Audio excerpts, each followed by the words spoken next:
Money supply કોઈ પણ વસ્તુ કે સેવા લોકોને પૂરું પાડવામાં આવે એને આપણે સપ્લાય તરીકે ઓળખતા હોઈએ છીએ. ફોર એક્ઝામ્પલ, એસી બનાવવાને આપણે કોઈને આપીએ તો ઇટ ઇઝ સપ્લાય. મોબાઈલ આપણે બનાવ્યો અને આપણે કોઈને આપીએ તો it is supply. Same to same નાણાં જ્યારે કોઈને આપવામાં આવે એને કહેવાય મની સપ્લાય. હવે સિસ્ટમમાં નાણાં 3 લોકો પાસે હોય. એક હોય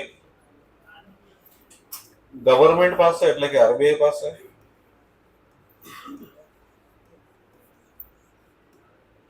એક હોય કમર્શિયલ બેંક પાસે. કમર્શિયલ બેંક સમજો છો? રિઝર્વ બેંક ઓફ ઇન્ડિયા સિવાયની જેટલી પણ બેંકો છે એને આપણે શું કહીશું? Commercial bank. તો કમર્શિયલ બેંક જે છે એના પાસે પૈસા હોય અને ત્રીજા પૈસા હોય, ધેટ ઇઝ કોલ્ડ પબ્લિક. તો આ 3 લોકો પાસે પૈસા હોય એમાંના જે પૈસા છે પબ્લિક પાસે એને આપણે શું કહીશું? Money supply. લોકો જે પૈસા રાખે છે, મારા ને તમારા જોડે જે પૈસા છે એને આપણે મની સપ્લાય તરીકે ગણશું. એ માપી શકાય કે ના માપી શકાય? મની જે છે, મની સપ્લાય માપી શકાય કે ના માપી શકાય? માપી શકાય. ધેટ્સ વાય એક શબ્દ આપણે યુઝ કરીએ છીએ કે મની સપ્લાય ઇઝ અ મેઝરેબલ.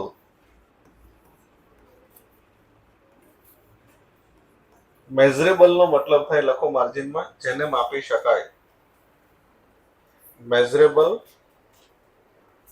નો મતલબ થાય જેને માપી શકાય.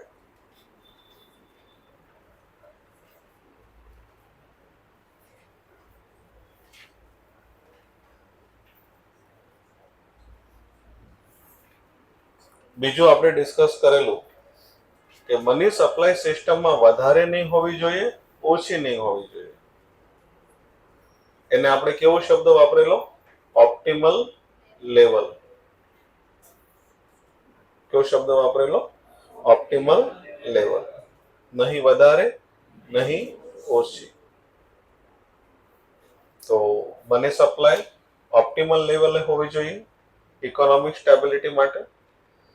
આ વસ્તુ હમણાં આપણે ડિસ્કસ કરી.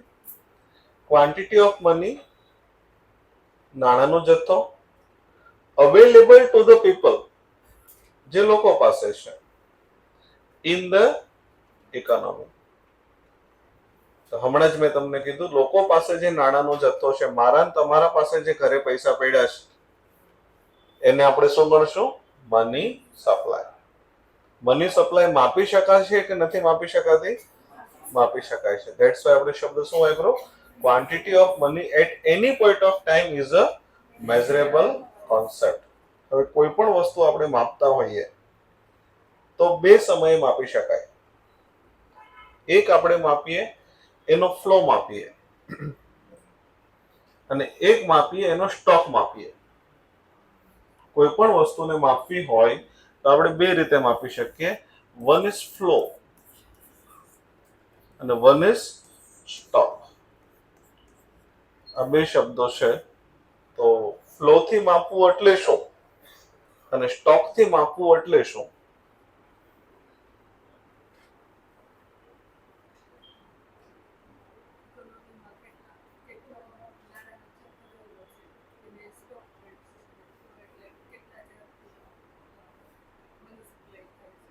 Very good, excellent. સ્ટોક એટલે કોઈ તળાવ છે એના અંદર પાણી અત્યારે કેટલું છે એ માપીએ તો એને શું કહેવાય? સ્ટોક. પણ કોઈ તળાવ એવું છે કે જેમાં પાણી આવતું બી છે અને જતું બી છે, તો ખબર હોય તો આપણે તાપીમાં જ્યારે પાણી છોડે ત્યારે એવું કહેવામાં આવે કે એટલા ક્યુસેક પાણી છોડ્યું, તો એને શું કહેવાશે? ફ્લો. તો નાણાંને બે રીતે માપવામાં આવે. એક સ્ટોક કે એટ એ ટાઈમ કેટલા પૈસા છે, અત્યારે કેટલા પૈસા છે સિસ્ટમમાં, રાતે 12 વાગે કેટલા પૈસા છે, તો એને કેવો વેરિયેબલ કહેવાય? સ્ટોક. તો નાણાં જે માપવાની બે રીતે તમે એને માપી શકો.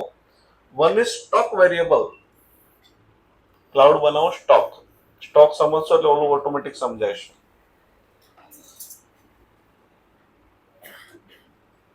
લખો, કોઈ ચોક્કસ સમયે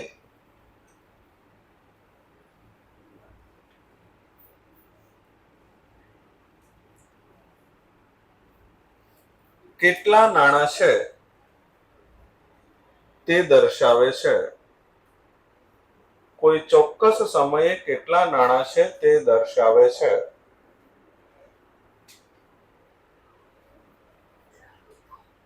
તો એને કેવો વેરિયેબલ કહેવાય? Stock variable. માની લો કે એક પાણીનો ટાંકો છે, એના અંદર 1000 લીટર પાણી ભરેલું છે. 1000 લીટરનો ટાંકો છે.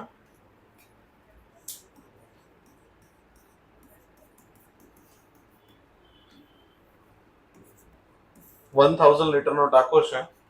એના અંદર 200 લીટર એડ કરવામાં આવ્યું.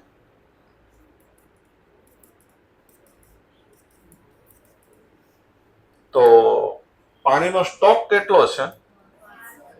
1200 litre. Stock is 1200 litre. Stock કેટલો છે? 1200 લીટર. પણ આપણે એમ કહીએ કે કેટલો વધારો કરવામાં આવ્યો હતો? 200 લીટર. તો એને શું કહેવાય? Flow variable. ક્લાઉડ બનાવો જેને માપી શકાય.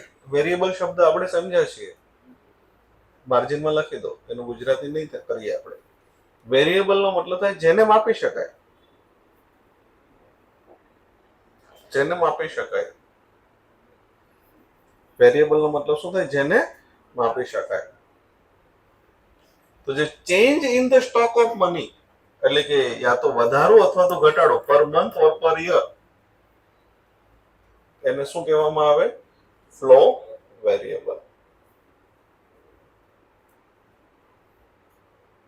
કે ભાઈ એક મહિનામાં એટલો વધારો થયો, એક વર્ષમાં એટલો વધારો થયો, એક વર્ષમાં એટલો ઘટાડો થયો, અથવા તો એક મહિનામાં એટલો ઘટાડો થયો, એને એઝ અ ફ્લો વેરિયેબલ તરીકે ઓળખવામાં આવે છે. તો નાણાંને બે રીતે માપી શકાય. One is stock variable, one is flow variable. Flow variable એટલે શું? એટલો આ વર્ષમાં એટલા નાણાંનો વધારો થયો, અથવા તો એટલા નાણાંનો ઘટાડો થયો, અથવા તો આ મહિનામાં એટલા નાણાંનો વધારો થયો, એટલા નાણાંનો ઘટાડો થયો. એમ કહેવામાં આવે તો કે અત્યારે એટલા પૈસા છે, તો એ શું કયો વેરિયેબલ કહેવાશે? Stock variable. સમજણ બને છે? તો બે રીતે આનો ફાઇન્ડ. મની સપ્લાય નો મતલબ આપણે જોયો. જો તો વાંચો તો સમજાવું એવું લાગે છે. Stock of money refers to stock of money available to public. તો હોલ્ડ કોણ કરે? 3 લોકો હોલ્ડ કરે. લખી દો. હોલ્ડ કોણ કરે? મની 3 લોકો હોલ્ડ કરે. One is government, one is commercial bank, અને વન ઇઝ પબ્લિક.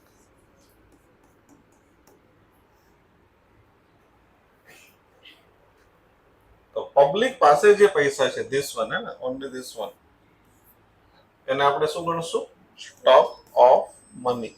થોડો ફેરફાર કરાવશું, મને જરૂર લાગશે તો. Stock of money.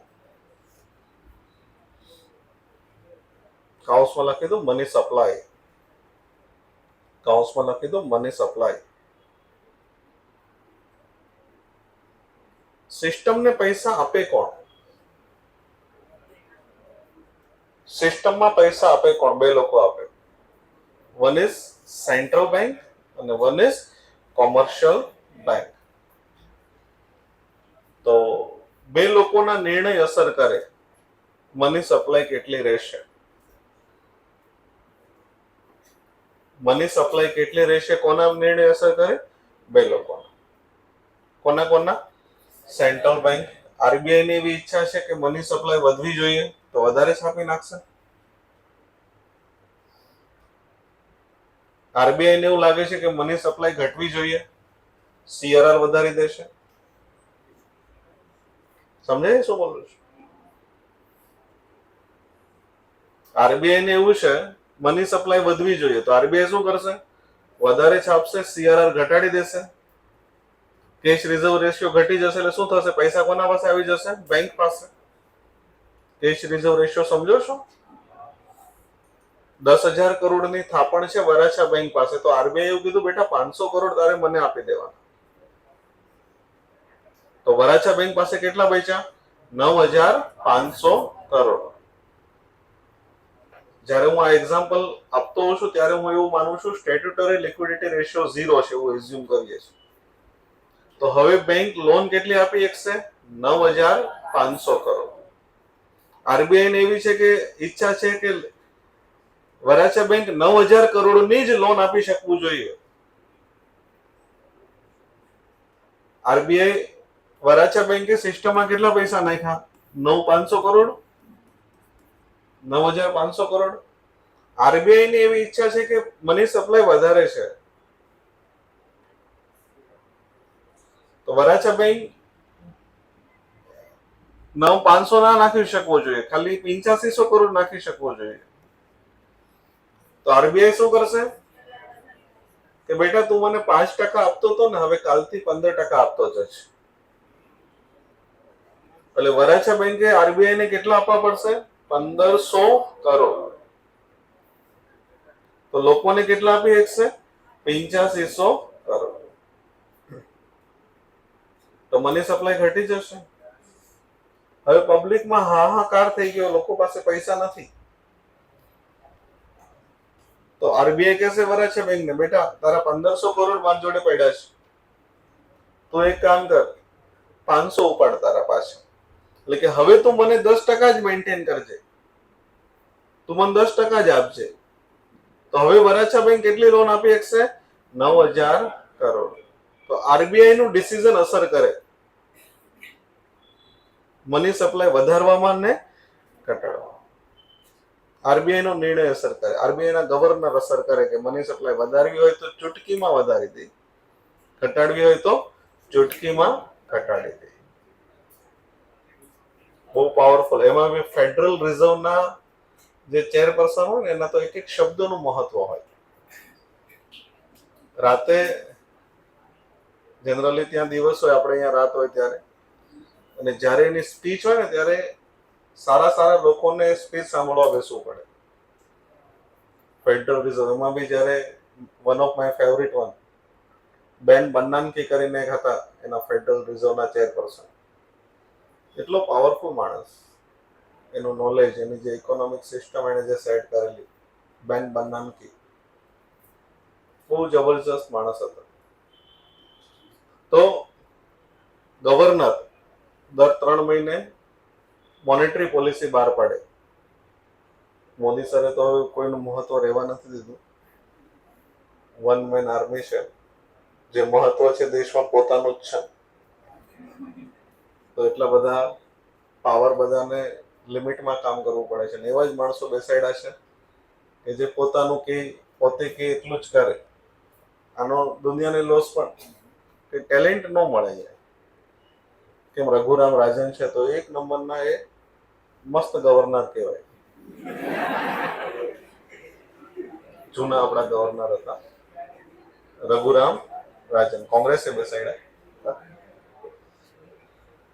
તો સેન્ટ્રલ ગવર્નમેન્ટ બી નક્કી કરે કે કેટલા પૈસા સિસ્ટમમાં રહેશે. કમર્શિયલ બેંક કેવી રીતે નક્કી કરે સિસ્ટમમાં પૈસા કેટલા રહેશે?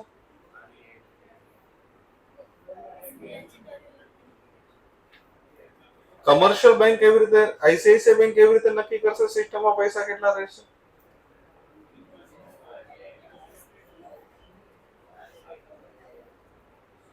કમર્શિયલ બેંક કેવી રીતે નક્કી કરશે સિસ્ટમમાં કેટલા પૈસા રહેશે? મની સપ્લાય વધારી શકે, ઘટાડી શકે? હા,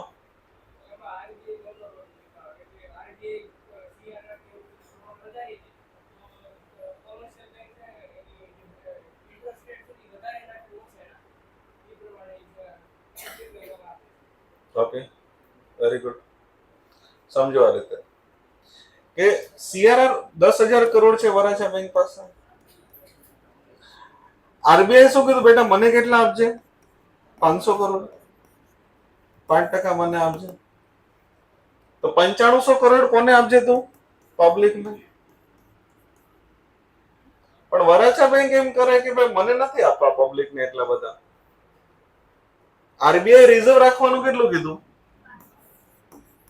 રિઝર્વ રાખવાનું કેટલું કીધું? 500 કરોડ. વરાછા બેંકે શું કર્યું? આરબીઆઈ જે કીધું હતું એના કરતા ઓછું રિઝર્વ નહીં રાખી શકે, વધારે તો રાખી શકશે ને પોતા પાસે. કે મન નથી આપવા પૈસા લોકોને. તો એને શું મેન્ટેન કર્યું? Access reserve. 100 કરોડનું એક્સેસ રિઝર્વ મેન્ટેન કર્યું કે 1000 કરોડનું એક્સેસ રિઝર્વ મેન્ટેન કર્યું. તો ટોટલ રિઝર્વ વરાછા બેંકનું કેટલું થઈ ગયું? 1500 કરોડ. હવે સિસ્ટમમાં કેટલા ગયા? 8500 કરોડ. તો સ્ટેટ્યુટરી રિઝર્વ આરબીઆઈ ના હાથમાં છે, પણ એક્સેસ રિઝર્વ લોન આપી કે નહીં આપી કોના હાથમાં છે? કમર્શિયલ બેંકમાં. તો થશે શું? કમર્શિયલ બેંક એક્સેસ રિઝર્વ વધારે રાખશે તો મની સપ્લાય ઘટશે. કમર્શિયલ બેંક એક્સેસ રિઝર્વ ઓછું રાખશે તો મની સપ્લાય વધશે. પ્રૂવ કરીએ આપણે. કેટલું રિઝર્વ રાખ્યું એને? 1000 કરોડ. માની લો કે રિઝર્વ રાખ્યું ખાલી 100 કરોડ, તો ટોટલ રિઝર્વ કેટલું બન્યું? 600 કરોડ. તો લોકોને કેટલા આપી શકાણા? 9400 કરોડ. મની સપ્લાય વધી ગઈ. વરાછા બેંક કહે છે મને છે ને મારા જોડે 5000 કરોડ રાખવા છે. તો મની સપ્લાય કેટલી થશે વરાછા બેંકની? 4400 કરોડ. એટલા થશે. કેટલા થશે? 500. 4500 કરોડની મની સપ્લાય થશે. સમજણ બને છે? તો મની સપ્લાય કમર્શિયલ બેંક પણ નક્કી કરશે. હાઉ? લખો by excess reserve, by holding excess reserve, by holding excess reserve.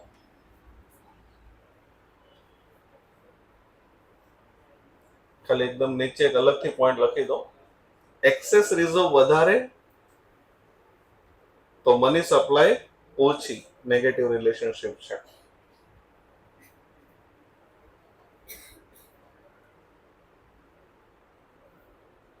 Access reserve વધારે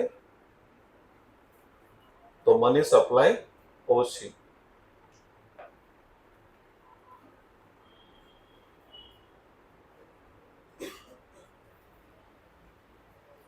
જે મેં તમને બે રિલેશનશિપ લખાવ્યા હતા ખબર છે? ડાયરેક્ટ રિલેશનશિપ અને ઇનવર્સ રિલેશનશિપ. તો હવે તમને બીજા બે રિલેશનશિપ ખબર પડી હશે. પોઝિટિવ રિલેશનશિપ અને નેગેટિવ રિલેશનશિપ. પોઝિટિવ રિલેશનશિપ એટલે શું? એક વધે બીજું વધે. અને નેગેટિવ રિલેશનશિપ એટલે શું? એક વધે બીજું ઘટે.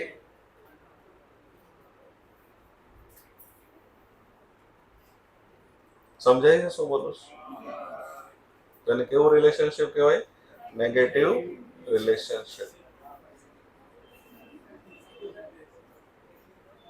સર હસવું કેમ આવે છે? એક વખત મારા મેસેજ સાથે મારે એસએમસી માં જવાનું થયું.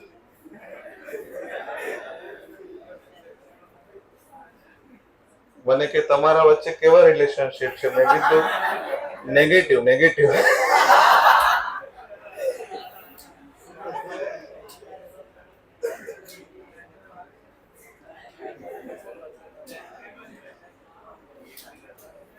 મની બે પ્રકારની હોય.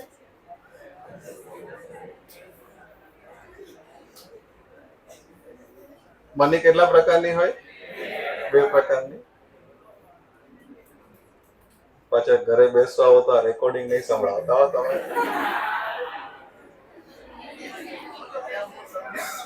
આવો ક્યારેક ઘરે આટો મારવા આવો. એડ્રેસ આપ્યું છે મેં? લખો. બ્રહ્માસ્ત્રમાં લખી.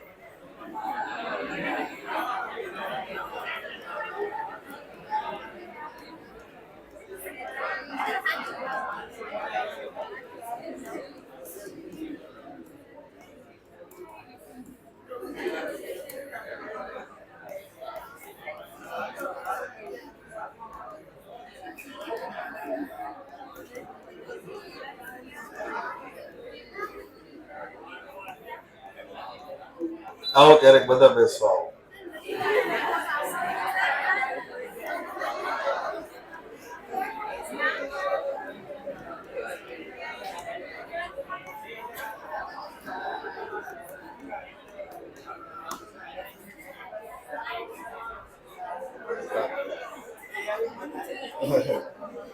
બધા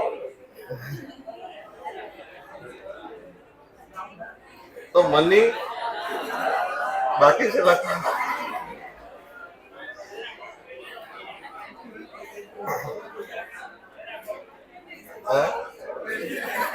ખોટું નથી ભાઈ.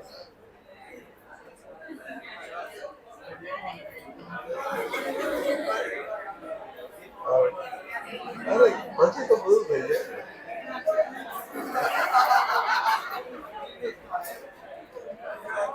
એક વોઇસમાં ફર્સ્ટ ટુ બેઝ ની જગ્યા થોડીક કરવી પડશે લાગે. ઓકે, તો મની બે પ્રકારની હોય. અરે એડ્રેસ નહીં લખજો ને, ખાલી સરકાણા જગત નાખે આવીને પૂછજો ને પંકજ બરવાડિયા કો ક્યારે.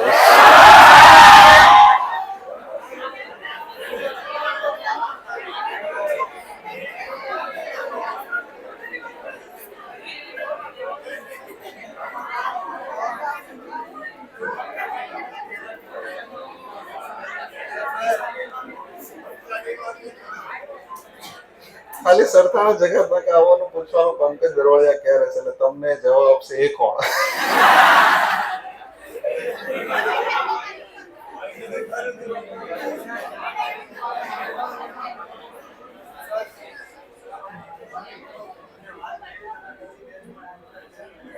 શું કરું?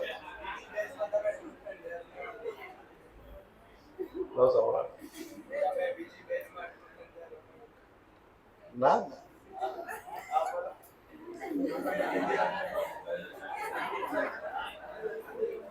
તો there are two types of money. Money બે પ્રકારની હોય. એક મની એવી કે જે એને એઝ આપણે રિપ્રેઝેન્ટેટિવ મની તરીકે ઓળખશું, કે જેની પોતાની કોઈ વેલ્યુ નથી, ખુદ એનામાં વેલ્યુ નથી. લાઈક જે પેપર મની છે ને, પેપર મની એને રિપ્રેઝેન્ટેટિવ મની કહેવાય. એક મની એવી હોય કે જેની ખુદની વેલ્યુ હોય, એને ઇન્ટ્રિન્સિક વેલ્યુ કહેવાય. ઇન્ટ્રિન્સિક મની જેની પોતાની વેલ્યુ હોય. લખો ખાસ કરીને, જેની પોતાની વેલ્યુ હોય. તો પહેલા ઇન્ટ્રિન્સિક વેલ્યુ વાળી મની હતી કે જેની પોતાની વેલ્યુ હોય, જેમ કે ગોલ્ડ. લખી દો example gold.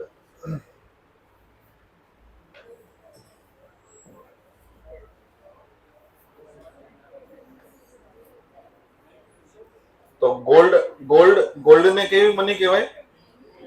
ઇન્ટ્રિન્સિક value money. Representative money સમજો તમે. ગોલ્ડ તમારા પાસે છે, આપણે એક સિસ્ટમ જોઈતી ખબર હોય તો બેંક નોટ, કે જૂના પેલા જે નોટ આવી, અત્યારે જે હાઈ પાવર્ડ મની જે આવી, એના પહેલા સિસ્ટમ શું હતી? તમારે બેંકમાં ગોલ્ડ મૂકવાનું અને ગોલ્ડ મૂકો છો એટલે તમને બેંક શું આપશે? નોટ. તો એ જે નોટ આપી એ શું દર્શાવે?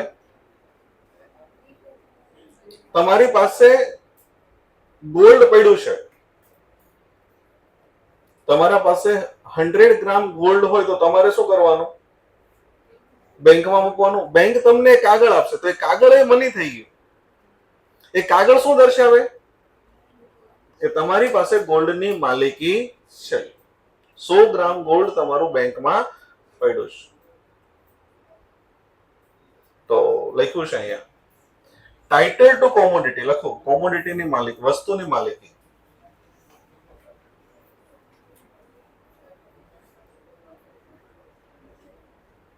એવો દસ્તાવેજ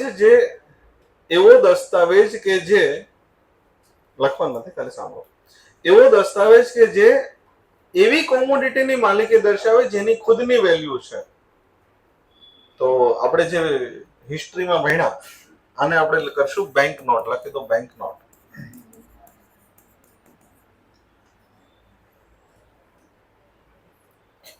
અને બીજા જે ડેટ ઇન્સ્ટ્રુમેન્ટ છે એની માલિકી દર્શાવે કે ભાઈ મારા જોડે ડિવેન્ચર પડ્યા છે, મારા જોડે એફડી પડી છે, પણ ટ્રાન્સફરેબલ ના હોય એટલે આપણે એફડી ને તો એ રીતે નહીં લઈએ. હા બોલો ને કંઈક.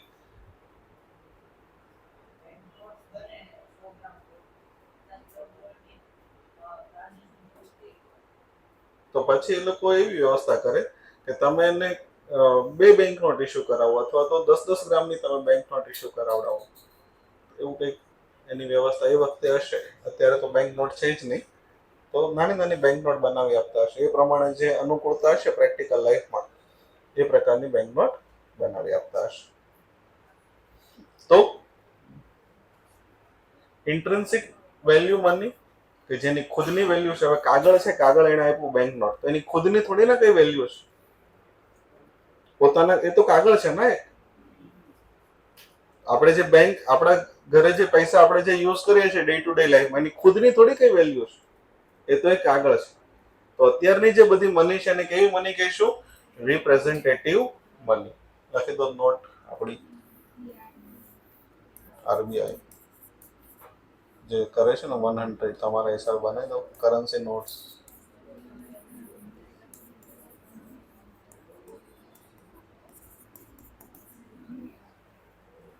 Currency not.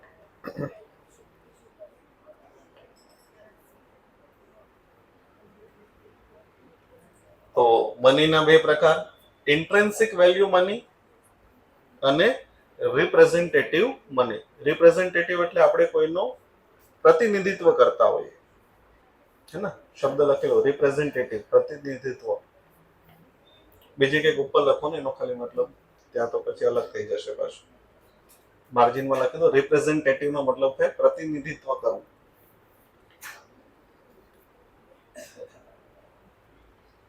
તો મની 2 પ્રકારની હોય. અત્યારે કોણ મની ઇસ્યુ કરે છે? આરબીઆઈ. તો લીગલ ટેન્ડર છે આરબીઆઈ જે ઇસ્યુ કરે. લીગલ ટેન્ડર એટલે કાનૂની માન્ય, કાનૂની રીતે માન્ય. એવું લખો ને, કાનૂની રીતે માન્ય.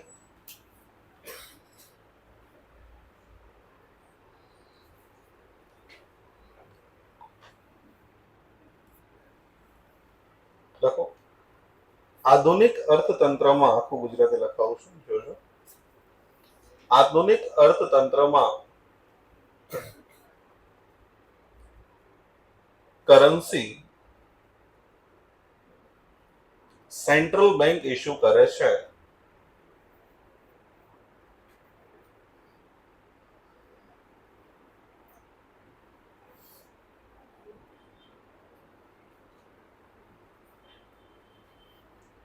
તો અત્યારે જે પેપર કરન્સી છે, અત્યારની જે નોટ છે, હું ને તમે જે રાખીએ છીએ, કેવી મની છે?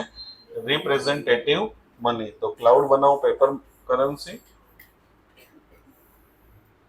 અને કેવી મની છે? Representative money. અને એક ડેટ છે, લાયબિલિટી છે ને. ભણાવ્યું તમે? લાયબિલિટી ઓફ ઇશ્યુઇંગ સેન્ટ્રલ બેંક ભણ્યા હતા આપણે?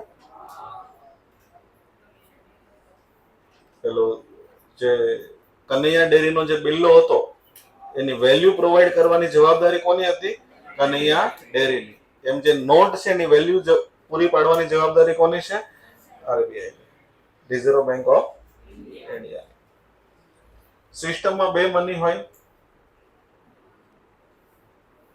સિસ્ટમમાં કેટલા મની હોય? બે. એક જે આરબીઆઈ બહાર પાડે, અંડરલાઈન કરો, ઇશ્યુડ બાય સેન્ટ્રલ બેંક. અને હમણાં મેં તમને કીધું એમ, જો આ રીતે સમજો ખાસ, આ સિસ્ટમ વારે વારે આવશે, એકદમ ધ્યાનથી સમજો. વરાછા બેંક પાસમાં તમારા પાસે 1 લાખ રૂપિયા છે, કેલ્સી રાખો જોડે.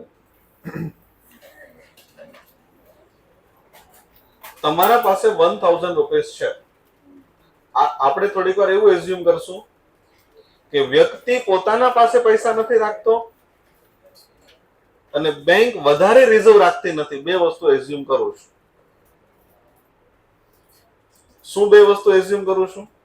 વ્યક્તિ પોતાના પાસે પૈસા નથી રાખતો અને બેંક એક્સેસ રિઝર્વ નથી રાખતી, એટલે કે સીઆરઆર રાખે છે, સ્ટેટ્યુટરી રિઝર્વ રાખે છે, પણ વધારાનું રિઝર્વ રાખતી નથી. બે વસ્તુ એઝ્યુમ કરું છું.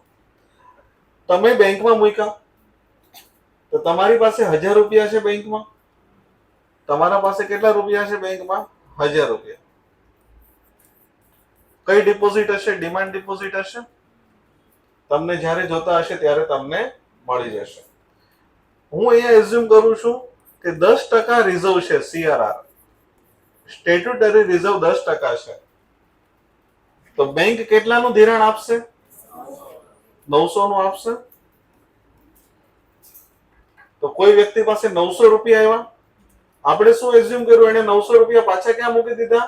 બેંકમાં. એને મૂક્યા નહીં, પણ કઈક વસ્તુ ખરીદી અને પછી જેની પાસેથી વસ્તુ ખરીદી એને બેંકમાં મૂકી દીધા, એવું આપણે એઝ્યુમ કરીએ છીએ ને. તો તમારા પાસે કેટલા પડ્યા છે? 1000. જેને પાછા 900 રૂપિયા બેંકમાં મૂક્યા, બેંકે કોઈને લોન આપી અને એને કઈક વસ્તુ ખરીદી અને જેના પાસે પૈસા ગયા એને પાછા શું મૂક્યા? પૈસા બેંકમાં. તો પેલો જે સેકન્ડ પર્સન છે એની પાસે બી બેંકમાં કેટલા પડ્યા છે? 900. બેંકે શું કર્યું? 10% રિઝર્વ રાખ્યું, કેટલા આપી દીધા? 810. પાછું બેંકે શું કર્યું? 10% રિઝર્વ રાખ્યું, કેટલા આપી દીધા? 700. આપણે પોઈન્ટ ઇગ્નોર કરશું. 10% રાખ્યા, પાછા આપી દીધા 656. 500.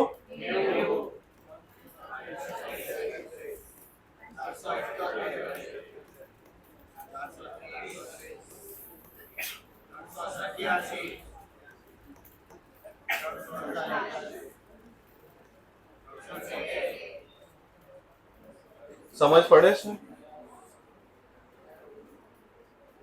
તો આ બધી મની કોણે જનરેટ કરી? આરબીઆઈ તો એક જ વખત ઇશ્યુ કર્યા ને પૈસા. તો આમાંથી 1000 રૂપિયાને શું કહેશું આપણે? High powered money. અને બીજી જે બધી મની છે એને આપણે શું કહેશું? Credit money. બીજા બધા નાણાંને આપણે શું કહીશું? Credit money. So these are the credit money. તો ક્રેડિટ મની ની સપ્લાય કોણ નક્કી કરે? Commercial bank. Commercial bank credit money કેવી રીતે બનાવે? આરબીઆઈ કેવી રીતે બનાવે? છાપે પૈસા. તો કમર્શિયલ બેંક ક્રેડિટ મની કેવી રીતે બનાવે? એને બોરો કર્યું, લેન્ડિંગ કર્યું, બોરો કર્યું, લેન્ડિંગ કર્યું. સમજ બને છે? ડાન્સ નો એક સ્ટેપ થઈ જશે. બોરો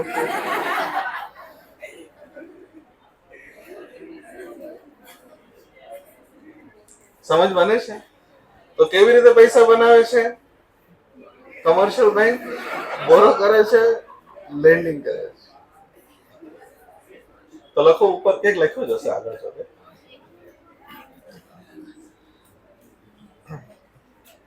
હાઈ પાવર્ડ મની, બીજું નામ ફિયાટ મની, કાઉન્સ બનાવો.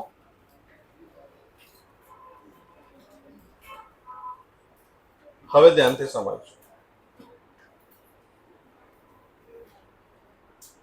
એકદમ ધ્યાનથી સમજો. સર તો એક કામ કરો ને, પૈસા તો ઘટે જ છે. આરબીઆઈ ને કહો ને મશીન મૂકી દે 10, 15, 20.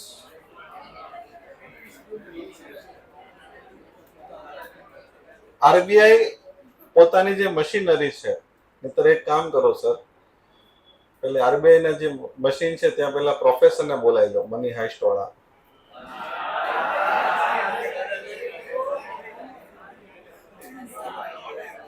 કઈ પેલી છોકરી હતી નાયોબી, શું નામ હતું? નાયરોબી. છાપા જ કરશે, છાપા જ કરશે, રાત દિવસ છાપશે, બંદૂક લઈને છાપશે.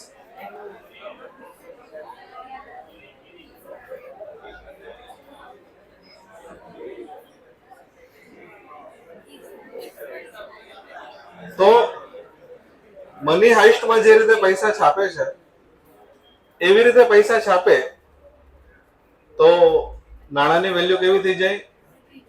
ડાઉન થઈ જાય. તો ગવર્મેન્ટે એવી વ્યવસ્થા કરી, ધ્યાનથી સમજો. આરબીઆઈ કીધું કે ભાઈ આપણે નાયરોબીની જેમ પૈસા નહીં છાપીએ, એમાં પ્રોફેસરના જેમ પૈસા નહીં છાપીએ, કે રાત દિવસ મશીન નહીં ચલાવીએ. એવી રીતે કરશો તો શું થશે? બિસ્કિટનું પેકેટ લેવા જવું હશે તો 5,000-5,000ની નોટ નો થેલો ભરીને જવું પડશે. એવું થશે તો હા.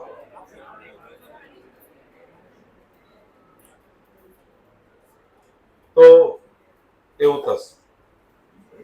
ઝિમ્બાબ્વેના અંદર એવું થયું. એક બિસ્કિટનું પેકેટ લઈને બી જવું હશે તો થેલો લઈને જવું પડે, એવી હાલત હતી. તો રૂપિયાની વેલ્યુ ઘટી જાય.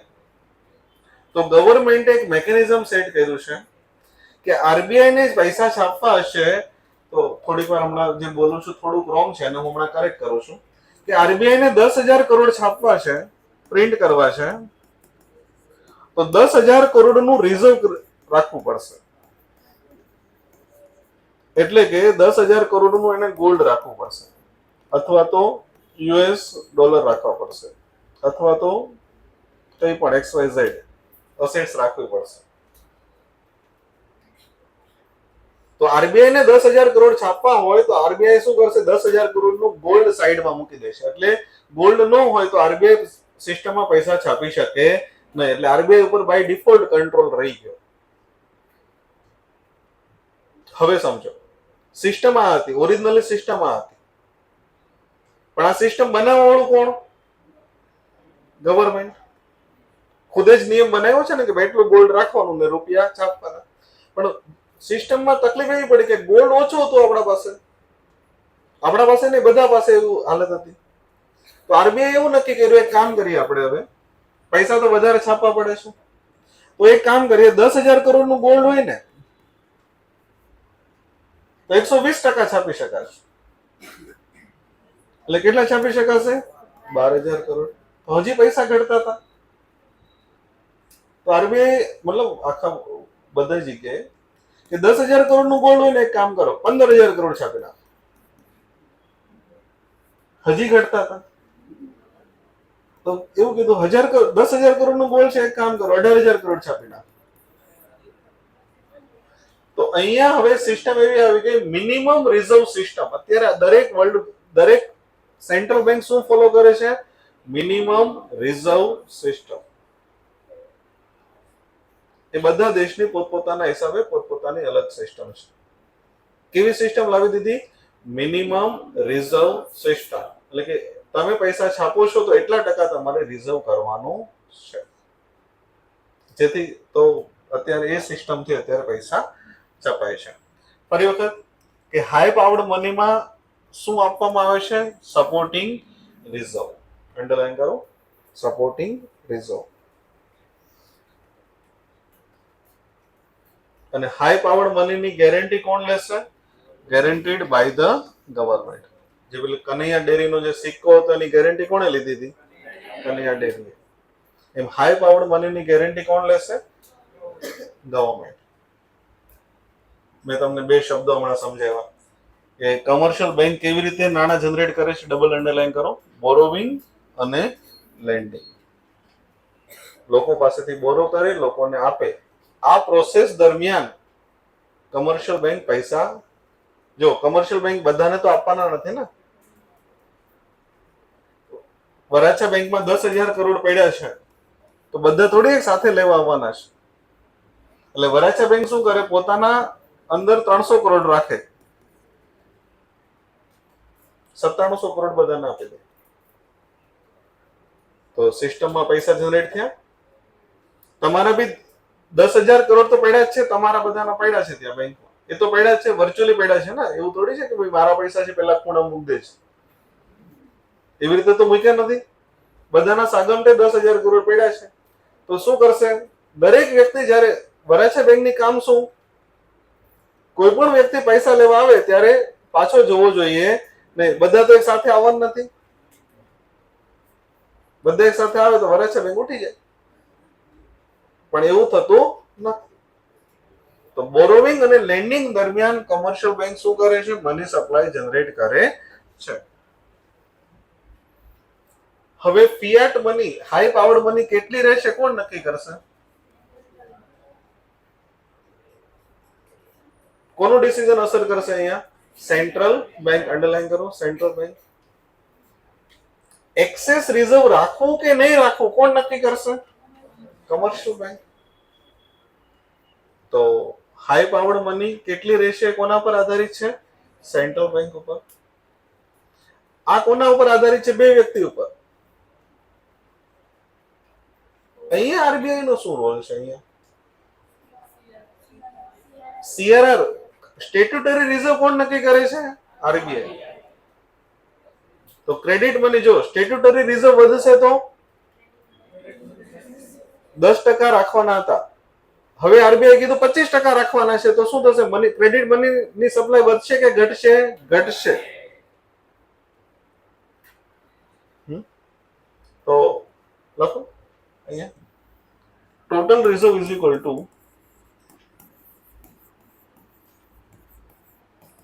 સ્ટેટ્યુટરી રિઝર્વ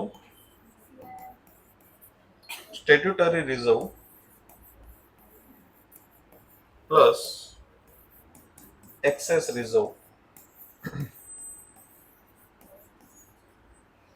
સ્ટેટ્યુટરી રિઝર્વ એટલે સીઆરઆર. સ્ટેટ્યુટરી રિઝર્વ એટલે શું થઈ ગયું?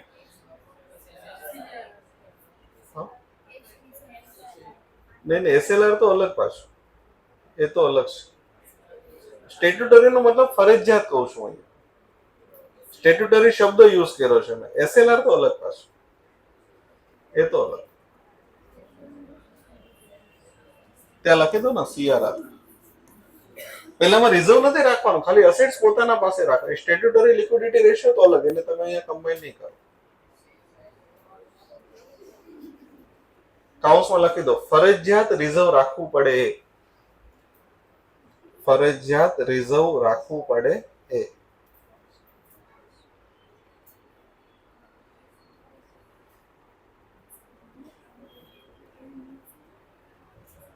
એક્ઝામ્પલ તરીકે જો આરબીઆઈ એવું કીધું 10% માર જોડે રાખવાના, 10% માર જોડે રાખવાના. તો એ કેવું રિઝર્વ કહેવાય? ફરજિયાત છે. કેશ રિઝર્વ રેશિયો એટલો મારા જોડે રાખવાનો. તો થશે શું? 10,000 કરોડની ડિપોઝિટ છે વરાછા બેંક પાસે, તો 1,000 કરોડ ક્યાં મૂકશે? આરબીઆઈ પાસે. હવે વરાછા બેંકે નક્કી કર્યું ભાઈ મને બી 500 કરોડ રાખવા છે, લોકો નથી આપવા. તો ટોટલ રિઝર્વ કેટલું બન્યું? 1,500 કરોડ. ટોટલ રિઝર્વ 1,500 કરોડ બન્યું. ધ્યાનથી સમજો. ટોટલ રિઝર્વ 1,500 કરોડ નું બન્યું. તો હવે મની સપ્લાય કેટલી કરી શકશે? 8500 કરોડ. હવે આપણે પ્રૂવ કરીએ. માની લો એક વખત આપણે વધારીએ, સીઆરઆર વધારીએ, 10% ની જગ્યાએ 15% કર્યો સીઆરઆર.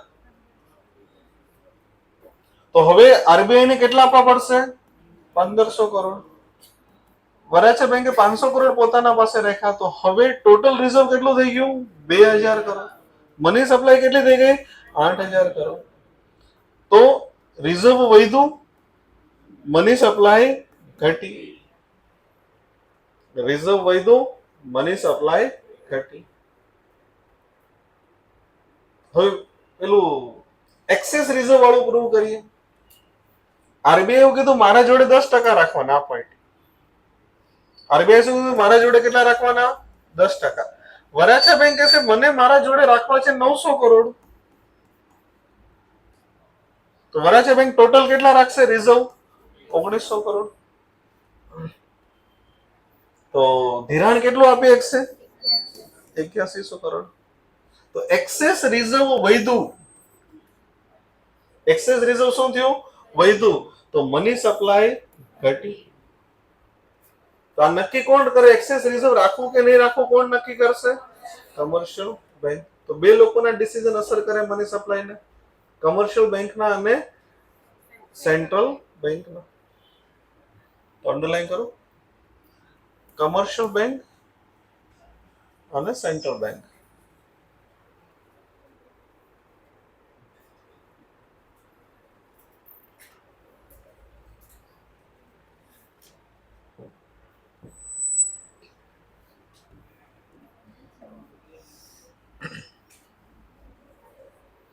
કરન્સી જે ઇશ્યુ કરવામાં આવે જવાબદારી કોની છે? સેન્ટ્રલ બેંકની. ભણ્યા છે આપણે જુઓ તો it is a liability of central bank and assets of holding company. ખાલી it is a liability of central bank સુધી રાખીએ. પેલું જે સેન્ટ્રલ બેંકની લાયબિલિટી એટલે કે પેલું બોલ્ડ જે મૂકશે કોઈને આપશે તો ખરા ને, જો કે આપણે ત્યાં તો રહી જ રાખે છે. તો બે અંડરલાઈન કરો, વન ઇઝ સેન્ટ્રલ બેંક અને વન ઇઝ ગવર્મેન્ટ. અને એના માટે શું રાખવું પડે છે? નાણાં જેટલા છાપે એટલું રિઝર્વ રાખવું પડે છે. તો સપોર્ટ એનો હોય ઇક્વલ વેલ્યુ ઓફ અસેટ્સ.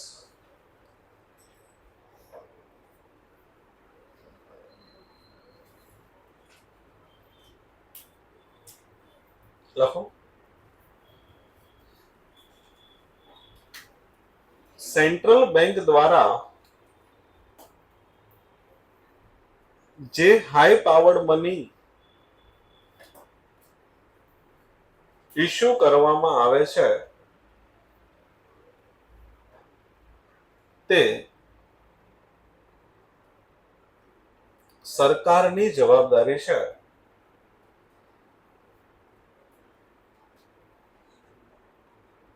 એટલે સરકાર દ્વારા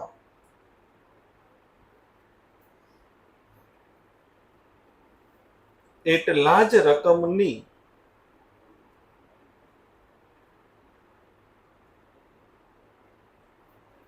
મિલકત રાખવામાં આવે છે.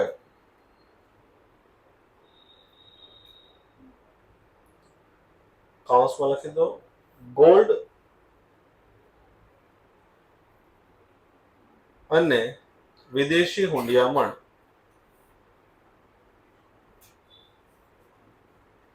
જો અહીંયા મેં તમને શું લખાયું? સમાન અમાઉન્ટ રાખવામાં આવે. એ જૂની સિસ્ટમ હતી. 10,000 કરોડ છાપવા છે તો કેટલા પૈસા રાખવા પડે? 10,000 કરોડ. પણ એ કેવી સિસ્ટમ હતી? જૂની. હવે કઈ સિસ્ટમ આવી ગઈ છે? Minimum reserve system. કેવી સિસ્ટમ આવી ગઈ છે? Minimum reserve system. એનો મતલબ માની લો કે ગવર્મેન્ટે રિઝર્વ નો રેશિયો 20% રાખ્યો, તો 10,000 કરોડ છાપવા હોય તો કેટલા હાથ પર રાખવા પડશે? 10,000 કરોડ છાપવા હોય તો રિઝર્વ કેટલું રાખવું પડશે? 2,000 કરોડ. મેં જે લખાયું અત્યારે શું લખાયું? 10,000 કરોડ છાપવા છે તો અસેટ્સ કેટલી રાખવી પડશે? 10,000 કરોડ. પણ હવે સિસ્ટમ ફરી ગઈ છે. એની જગ્યાએ આ જે સિસ્ટમ હતી એની જગ્યાએ શું આવી ગઈ છે? Minimum reserve. Minimum reserve. Minimum reserve system આવી ગઈ છે. તો મિનિમમ રિઝર્વ સિસ્ટમમાં માની લો કે 25% નક્કી કર્યા,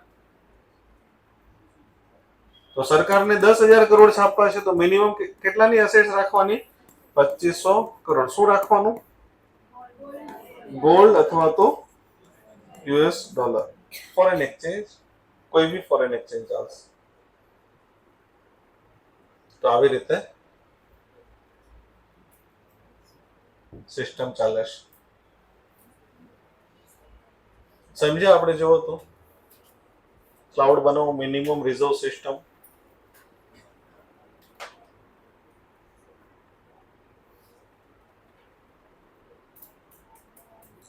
મિનિમમ રિઝર્વ સિસ્ટમ એટલે શું? લખો, માત્ર અમુક રિઝર્વ રાખીને, માત્ર અમુક રિઝર્વ રાખીને સરકાર નાણાં ઇસ્યુ કરી શકશે. સરકાર નાણાં ઇસ્યુ કરી શકશે.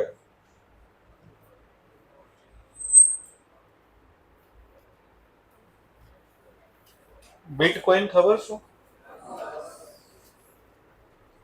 તો બિટકોઇન ડિજિટલ કરન્સી આવી ગઈ અને વર્લ્ડમાં બહુ ફેમસ થઈ. કેમ? કોઈ કનૈયા ડેરીનો બિલ્લો ફેમસ થઈ ગયો, એના જેમ ફેમસ થઈ જાય બિટકોઇન. અને આખા વર્લ્ડ એનાથી ચિંતિત હતું કે જો લોકો જ કરન્સી બહાર પાડવા મળશે તો આરબીઆઈ નું અસ્તિત્વ શું રહેશે? લોકો જ બિટકોઇન થી ડીલ કરવા મળશે તો આરબીઆઈ નું શું અસ્તિત્વ રહેશે? તો આરબીઆઈ દ્વારા બિટકોઇન ઉપર પ્રતિબંધ મારવામાં આવ્યો. તો crypto currency is not allowed in India. લખી દો, cryptocurrency is cryptocurrency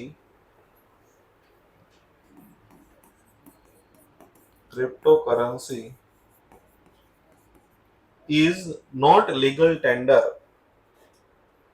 Cryptocurrency is not legal tender.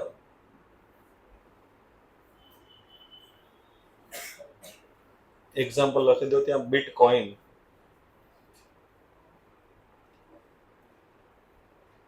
તો હવે આરબીઆઈ શું કર્યું? પોતાની ડિજિટલ કરન્સી બહાર પાડવી દીધી. બિટકોઇન જેવું આરબીઆઈ બહાર પાડ્યું અને ઈ રૂપી તરીકે, ડિજિટલ રૂપી તરીકે ઓળખવામાં આવે. સિમ્બોલ આપ્યો ઈ રૂપી.